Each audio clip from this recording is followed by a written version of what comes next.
In this next chart over here, we are going to look at CEO compensation in the US visualized. Now, this chart has been made for a very mainstream audience, and it almost seems like it was designed to trigger outrage in certain people. But we're going to get past that because we are going to evaluate this on its merits as a chart so that you can get some educational value out of it.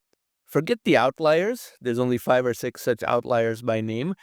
Among these S&P 500 companies for 2021, which is what this chart represents, the few that made unusually more than the rest of the pack were a function of both the company being big and that company performing very, very well. You have to have both in order to break away from this pack. So this is not very interesting. Now, obviously, you know the difference between averages and medians, but if not, let me summarize very briefly. The average of each cluster would rise if this highest point got very, very high.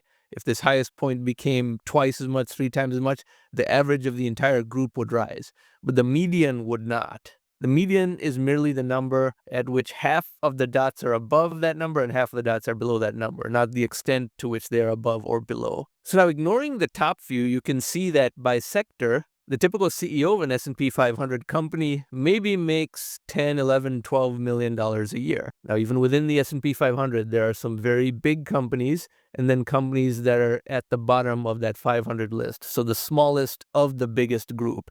And these are the ones that are likely to be lower. There are some that are actually zero even. Some CEO pay packages are zero just because of the specific conditions of that particular CEO's employment or what they agreed to or whatever. Sometimes that's a PR stunt or a gimmick, but sometimes that is entirely based on some forward vesting of compensation. And also remember, their compensation is not just cash. Cash is usually the smaller component, and the rest is some form of equity compensation, either outright stock or stock options or something like that.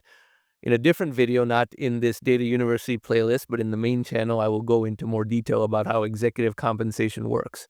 But these dots are the representations of CEO compensation within the S&P 500 and also by sector. Also remember that not all sectors are equal in size. Some sectors are very lucrative, like technology and financial services.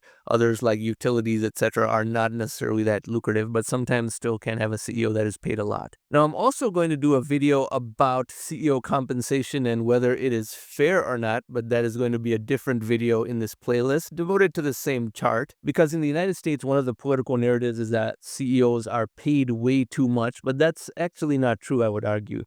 They have to take on tremendous risks. They can be sued personally. They have to manage a large organization. They are responsible for the jobs of 40,000, 100,000, 200,000 sometimes people. And they still make the same or less than a movie star or a musician or even a government official that retires from government and then gives speeches and does consultations and does other power brokering, which in fact is the more questionable ethical gray area. But that will be a separate video. This video is about CEO compensation of the S&P 500 companies in the United States and what the median and averages really are, excluding a handful of outliers. Thanks for watching.